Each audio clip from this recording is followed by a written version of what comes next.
Yan, ito po mga guys, ang the best guys. Yan.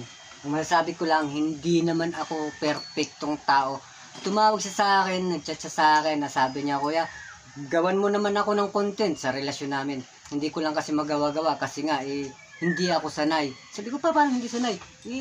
Magsalita ka lang kung ano man ang narapat, kung ano man ang ano. Ganito po yan. Ayan. Silang dalawang magkasintahan o silang dalawang may relasyon na simula't simula pa nung mahabang taon ay nagkalayo po sila ng mahabang henerasyon.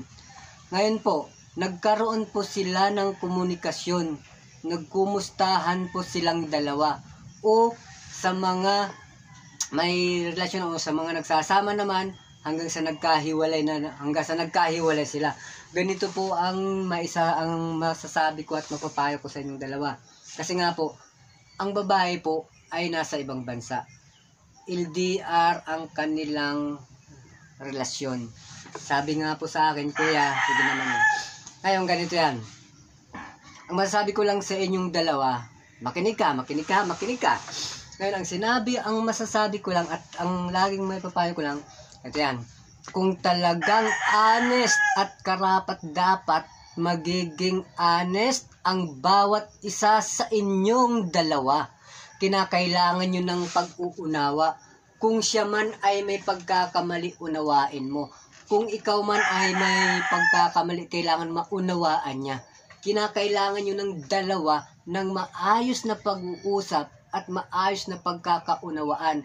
Subalit kung ang bawat isa sa inyo ay nagkakaroon ng sama at nangingibabaw ang galit sa puso nyo, hindi nyo talaga maitutuwid o hindi nyo maaayos dalawa ang inyong sitwasyon at ang inyong relasyon na yun. Ngayon, LDR nga at nasa ibang bansa nga yung babae, malalaman na lang ni lalaki na may iba na pala. Nasa Pilipinas si lalaki, malalaman na lang ni babae na mayroon ng iba. Masakit po para sa kanya. At kung siya gumawa naman ng hindi maganda, masakit naman po para sa iyo.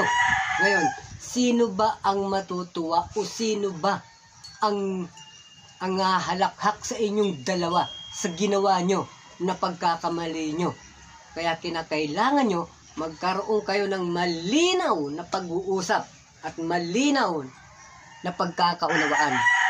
Kaya kung sino man sa inyong dalawa ang may pagkakamali o mayroong pagkaroon ng pagkukulang sa pagkakaintindi, kailangan magpakumbaba at humingi at tanggapin ang pagkakamali nyo ng bawat isa sa inyo.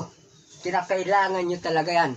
Ngayon, ilang oras na siyang hindi nagpaparamdam sa'yo at ilang oras na rin siya naghihintay na magparamdam ka sa kanya, hindi mo nagawa at hindi niya nagawa.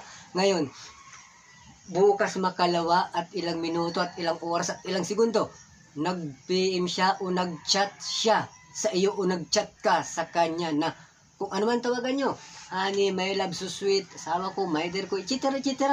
My pa, etc. kung ano man dyan. Basta, kung ano ng mga lambing na pagtatawagan nyo. Sasabihin natin na, my dear, nag-chat si lalaki. Yan ang sabi. My dear, kumusta ka na? Re-replyan, hindi mo alam ang pinagdadaanan ko at hindi mo man lang alam ang pinagdadaanan ko sa pamilya ko. Ngayon, ikaw naman, bigla naman lumiyab ang dugo mo. Bigla naman lumiyab ang galit mo. Magre-replay ka sa kanya, bakit ganun, bakit di mo sinabi, etc. Nagkaroon na po kayo ng hindi pagkakaunawaan sa isa't isa. Kaya kinakailangan yung dalawa magkaroon ng maayos o malinaw na pag-iisip. Hindi yung puro galit na lang ang nararamdaman nyo. Hindi yung puro pangingibabaw o hindi na lang yung hindi marunong tumanggap ng pagkakamali, hindi marunong tumanggap ng pagkakatalo.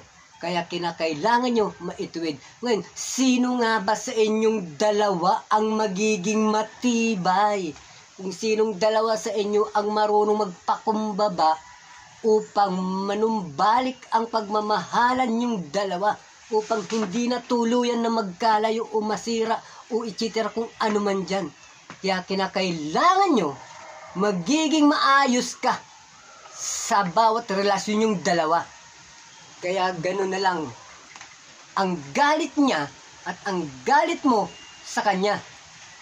Isipin mo na lang ang pinagdaanan ng kanyang pagtatrabaho. Isipin niya na lang kung anong trabaho ang pinagdadaanan mo rin dito. Kung anong hirap man ang kanyang pinagdaanan, kung anong hirap man ang kanyang dinana sa mga araw na yun, nang dahil siya pagod na sa pag-aalaga, sa paglalaba, sa paglilinis, etc. Kung ano man ang kanyang trabaho doon, kinakailangan mo ng unawa niya. Hindi yung galit mo ang ipapadala at ang ipapadama sa kanya.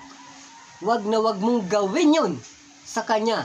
At kinakailangan mo pag alam mo at pag naramdaman mo na ang isa na kung siya ay medyo mayroong mainit na kalooban laban sa iyo, intindi mo siya.